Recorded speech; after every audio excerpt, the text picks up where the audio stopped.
Hello friends, welcome है आप सभी का हमारे YouTube channel my study class में। जैसा साथियों पटवारी परीक्षा की तैयारी चल रही है और हम आप लोगों के लिए अलग अलग टॉपिक से वीडियो लाते रहते हैं। आज का टॉपिक है इतिहास जी के वस्तुनिष्ठ प्रश्न और ये इसका जो है 9वां पार्ट है। साथियों इससे रिलेटेड आपने पिछला वीडियो नहीं देखा है तो आप हमारे वीडियो के डिस्क्रिप्शन भी चेक कर सकते हो, जहां पर आपको पिछला वीडियो मिल जाएगा। ठीक है साथियों, और आप सभी वीडियो अलग अलग टॉपिक से एक साथ देखना चाहते हो तो आप हमारे प्लेलिस्ट भी चेक कर सकते हो। पटवारी भर्ती नामक प्लेलिस्ट बना है और ये आने वाले सभी एग्जाम, चाहे हॉस्टल अधीक्षक हो, सीजीपीएससी हो, सीजी के अन्य सभी एग्जाम के लिए भी काम आएगा साथियों, और ऑल इंडिया लेवल के भी एग्जाम के लिए भी ये बहुत ही महत्वपूर्ण है। तो चलिए आज की वीडियो की हम शुरुआत करते हैं।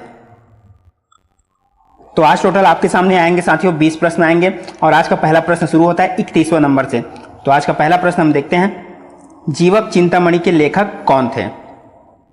तो इसमें चारों ऑप्शन आप देख सकते हो साथियों, वीडियो को रोककर चारों ऑप्शन आप अच्छे से पढ़ सकते हो क्योंकि आप लोगों के लिए ये बहुत अच्छा प्रैक्टिस सेट है। तो आप जो है ऑप्शन को जरूर पढ़िए और अपना आंसर आप दीजिए हमारे आंसर बताने से पहले। तो इसका जो राइट आंसर हो जाएगा वो है तिरुपतर देव। ऑप्शन सी जो है इसका राइट आंसर हो जाएगा। जीवक चिंतामणि के लेखक कौन थे? तिरुपतर देव। चलिए यहाँ पे थोड़ा सा इसका नोट्स देख लेते हैं। जीवक चिंतामणि नामक प्रसिद्ध तमिल पुस्तक की रचना जो है तिरुपतर देव ने की। ये कैसी पुस्तक है? तमिल पुस्तक है। चलिए अगला प्रश्न देखते हैं। अशोक ने किस अभिलेख में खुद को प्रियदर्शी लाजा मगधे कहा है? तो इसका जो राइट आंसर है वो है भब्रू। ठीक है साथियों, ऑप्शन डी इसका राइट आंसर हो जाएगा। और यहां पे देख सकते हैं अशोक ने जो है भब्रू शिलालेख में खुद को प्रियदर्शी लाजा मगधे कहा है। तो ऑप्शन डी इसका राइट आंसर हो जाएगा। अगला प्रश्न है, मौर्य काल में राजा की निजी खेती की देखभाल कौन करता था? तो कौन करता था? तो इसका जो राइट आंसर है वो है सीताध्यक्ष।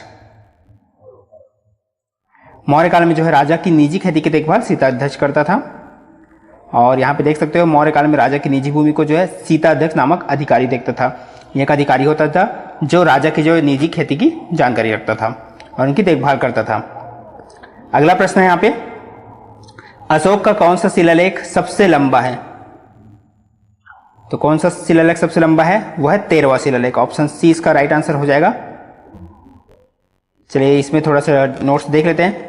अशोक के 13वें शिलालेख सबसे लंबा शिलालेख है और इसमें अशोक की जो है कलिंग विजय का वर्णन है। इसके अलावा अशोक के धम्म की ग्रीक, यवन, सिलोन आदि राजाओं पर विजय का भी वर्णन है और अनेक राजाओं का भी वर्णन है किसमें? अशोक के 13वें शिलालेख में, जो सबसे लंबा शिलालेख है। चलिए अगला प्रश्न देखते हैं। अशोक के किस शिलालेख में अशोक नाम का जिक्र मिला है? तो किस शिलालेख में? मास्की शिलालेख में जो है ऑप्शन बी इसका राइट आंसर हो जाएगा। मास्की शिलालेख में अशोक का नाम जो है, अशोक जिक्र मिला है। अगला प्रश्न है, मनुष्य के शरीर में दांतों का प्रथम अवशेष कहां से प्राप्त हुआ? तो किस जगह से प्राप्त हुआ है? तो वो है मेहरगढ़। ठीक है साथियों, मेहरगढ़ में जो है दांतों का प्रथम अवशेष प्राप्त हुआ है मेहरगढ़ से। और देख सकते हो मेहरगढ़ जो है राजस्थान में है, जहां अनेक किले भी हैं यानी कि दुर्ग भी है। तो साथियों अगला प्रश्न शुरू करने से पहले मेरा छोटा सा रिक्वेस्ट है, अगर आप चैनल पर नए हो तो चैनल को सब्सक्राइब जरूर कीजिएगा, बेल आइकन जरूर दबाइएगा, जिससे आपको आने वाली सभी वीडियो की अपडेट मिलती रहेगी। और वीडियो पसंद आए तो लाइक जरूर करना। तो चलिए अगला देखते हैं प्रश्न। महावीर को महापरिनिर्वाण कहां प्राप्त हुआ? तो कहां प्राप्त हुआ? पावापुरी में। ऑप्शन डी इसका राइट आंसर हो जाएगा। महावीर स्वामी जैन धर्म के 24वें और अंतिम तीर्थंकर थे। उन्हें 72 साल की उम्र में 468 ईसा पूर्व में पावापुरी में जो है निर्वाण प्राप्त हुआ। तो ये थे इनके बारे में शॉर्ट नोट्स। चलिए अगला प्रश्न देखते हैं। तृतीय बौद्ध संगीति किसके काल में हुई? तो जो तृतीय बौद्ध संगीति है वो है अशोक के काल में हुई। ऑप्शन ए जो है इसका राइट आंसर हो जाएगा। चलिए थोड़ा सा नोट्स देखते हैं। तृतीय बौद्ध संगीति अशोक के काल में हुई, यह पाटलिपुत्र में हुई थी। तृतीय बौद्ध संगीति के अध्यक्ष जो है मोगलीपुत्र तिस्स थे। तो ठीक है साथी, कहाँ हुआ? पाटलिपुत्र में हुआ और इनके अध्यक्ष कौन थे? मोगलीपुत्र तिस्स। तो ये भी जानकारी आप लोग को रखना है जो काफी इंपॉर्टेंट है, यहां से प्रश्न आते ही हैं। अगला प्रश्न है, मौर्य काल के दौरान राज्य के राजस्व की वसूली कौन सा अधिकारी करता था? तो कौन सा अधिकारी करता था? वह है संहर्ता। ऑप्शन सी इसका राइट आंसर हो जाएगा।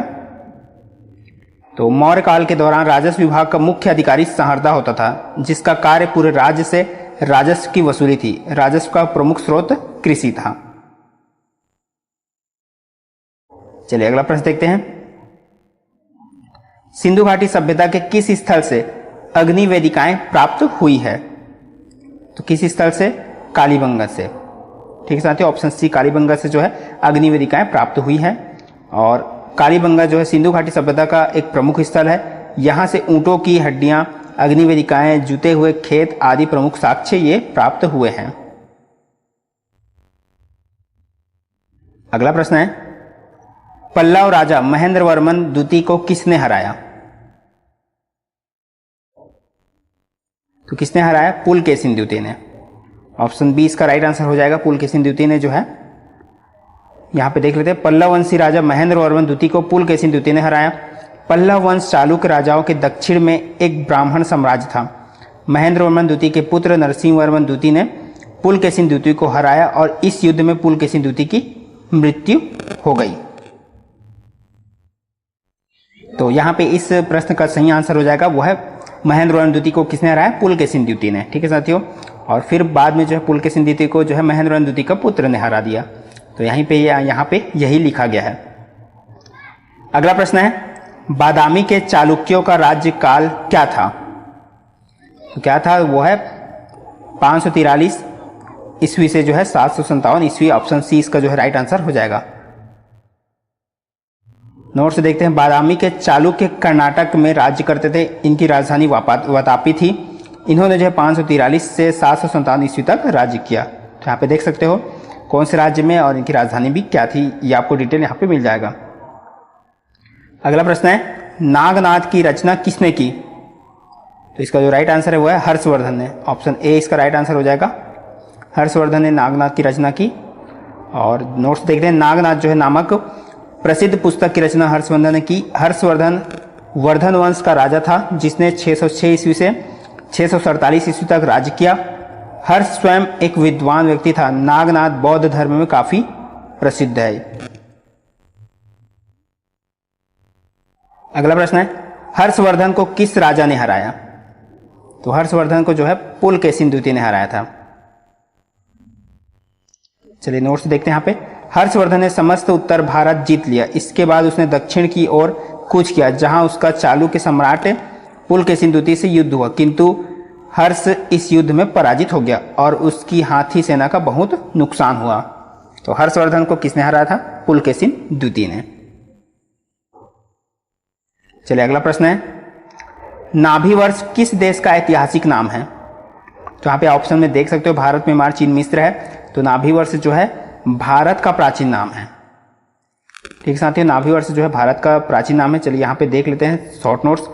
ऐतिहासिक स्रोतों के अनुसार भारत का नाम भारतवर्ष का पुराना नाम नाभि वर्ष था। ठीक है साथियों, पुराना नाम जो है भारतवर्ष भी है, आर्यवर्त भी है, लेकिन पुराना नाम नाभि वर्ष भी था, जो पहले जैन तीर्थंकर ऋषभदेव के पिता राजा नाभि के नाम पर था।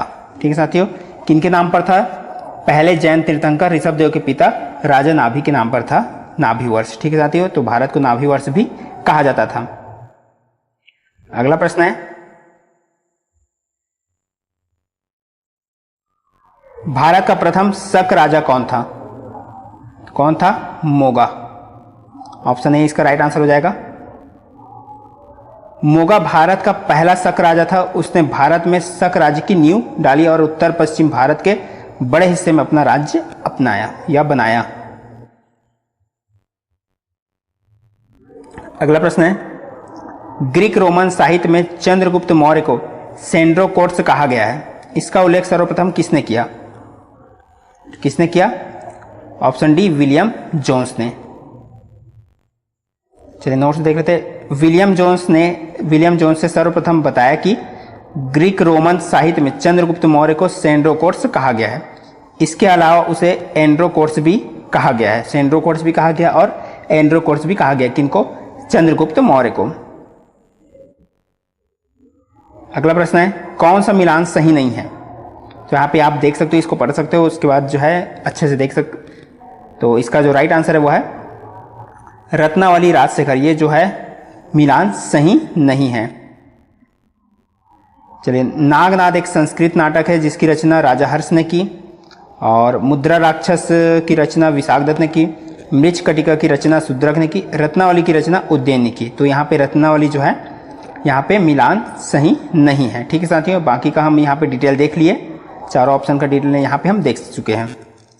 चलिए अगला प्रश्न देखते हैं, अष्टांग संग्रह की रचना किसने की? किसने की? वाग्भट्ट ने। ऑप्शन बी इसका राइट आंसर हो जाएगा। अष्टांग संग्रह आयुर्वेद से संबंधित पुस्तक है जिसकी रचना जो है वाग्भट्ट ने की। तो चलिए देखते हैं आज का आखिरी प्रश्न, गौतम बुद्ध का सारथी कौन था? कौन था? तो इसका जो राइट आंसर है ऑप्शन ए चन्ना। बुद्ध का सारथी कौन था? ऑप्शन ए चन्ना। तो साथियों ये था आज का हमारा जो है 20 इतिहास जी के वस्तुनिष्ठ प्रश्न, जो आने वाले सभी एग्जाम के लिए महत्वपूर्ण हो जाता है। तो आज की वीडियो को देखने के लिए बहुत बहुत धन्यवाद साथियों। अगर आप चैनल पर नए हो तो चैनल को सब्सक्राइब जरूर करना, और जिससे आपको आने वाली वीडियो का अपडेट मिलते रहेगी। तो मिलते हैं इसी तरह और अगले वीडियो के साथ।